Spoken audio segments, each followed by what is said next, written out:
Last week the big news was on Friday when at the end of the Jackson Hole Economic Summit, Fed Chair Powell basically signaled that rate cuts may be ahead. But a matter of fact, here's what he said. With policy in restrictive territory, that's where the Fed funds rate is right now, the baseline outlook and the shifting balance of risk may warrant, keyword here is may warrant adjusting our policy stance. So that's where we ended the week, and interest rates, which had been going up and were above 6.25, went down, and that's great news. We were down at 6.13 as we ended the week.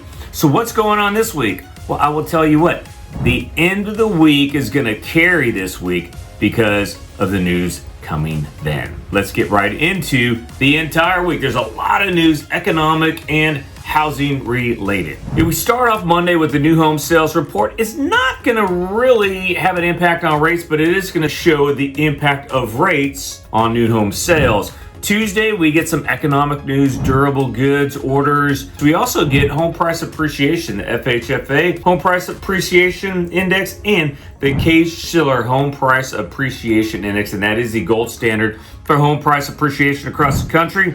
We also will have the consumer confidence report coming out on Tuesday, as well as the Richmond Fed manufacturing index. So a lot of news that pertains to our economy and the strength of our economy.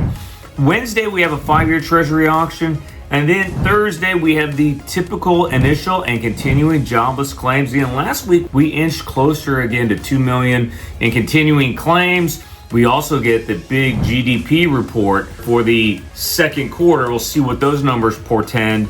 And we also get pending home sales, and we get a 7-year Treasury auction. So it's a pretty big day on Thursday. And then Friday is it.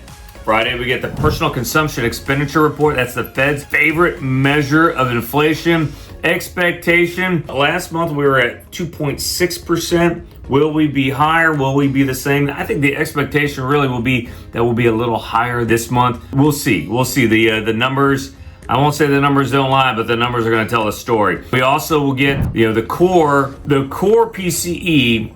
Last month's reading was 2.8%. That's a pretty good report. Will it be higher? Will it be at 3% this month?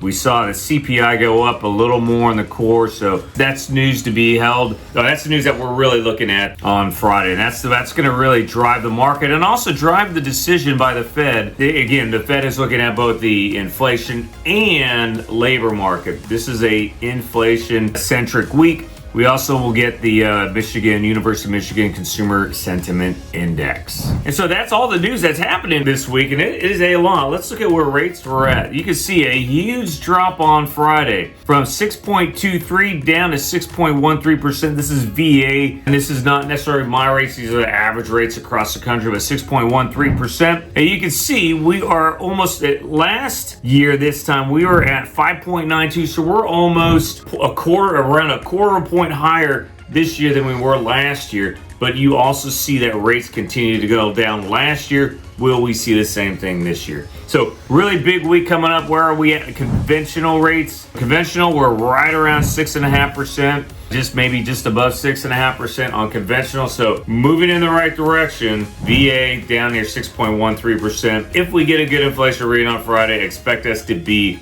below 6% by the end of the week. All right, that's all I have for you this week. Hope you have a great week. If you have any questions, please don't hesitate to reach out. Always here to help. Aloha.